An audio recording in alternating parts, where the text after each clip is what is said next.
Let's talk about carbohydrates and the brain. Now, you can imagine that this can be a very, very complicated topic. And that's why I'd invite you to read more about the topic in the article that we have for you. But a quick discussion about the need to consume carbohydrates so that you can fuel the brain, which is what we have heard from many, many different sources, is actually a bit of a more complicated matter. I'd like you to think about the way the body manages our body temperature.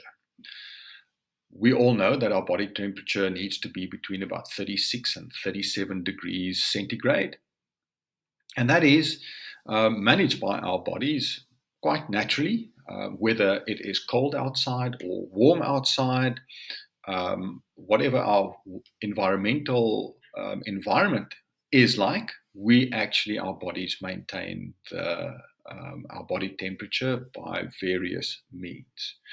Now, in the same way, our body also manages our blood glucose levels at around 4.3 millimole per liter.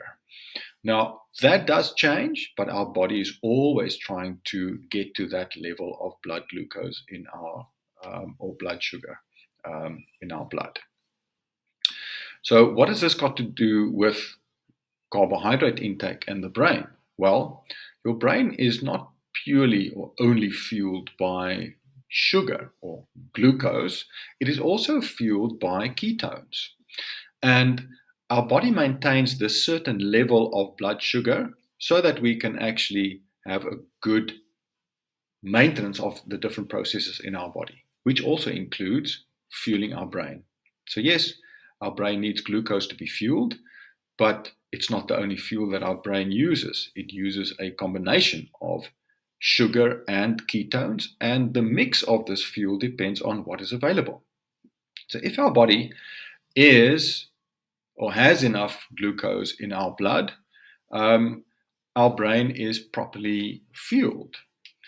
But now 4.3 millimole per liters is a very small amount of blood glucose in circulating in our blood, and our body has the ability to manufacture blood glucose from glycogen stores in our liver.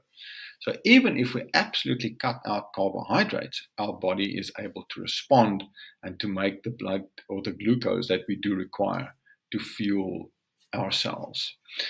That is very simplistically put, but it comes down to the fact that if we eat a lower carbohydrate diet, we actually increase the ketones in our blood. We don't necessarily have to go into ketosis to get that. The ketone levels just picks up and your brain starts using more ketones to actually fuel itself.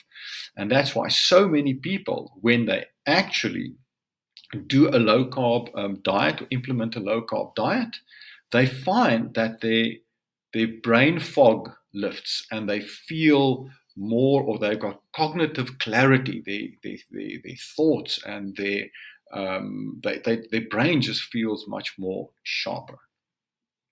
And we believe it's because of a higher level of ketones used for fuel, because the glucose that is required to use for fuel for your brain, it's important, but too much of glucose being used as a fuel hampers your brain's ability to function properly. Okay, so don't worry about the concept of you having to eat carbs to fuel your brain. Most certainly not the highly processed carbohydrates. Your body manages your fuel mix for your brain by making sure that the levels of blood glucose is what it needs to be. And because our modern diet is so over-consuming carbohydrates, most certainly we don't need to have that bowl of pasta to make sure that your brain is properly fueled. Your body looks after the fueling requirements of your brain by making sure that if you have a balanced diet, your liver will actually help you to maintain your blood glucose levels.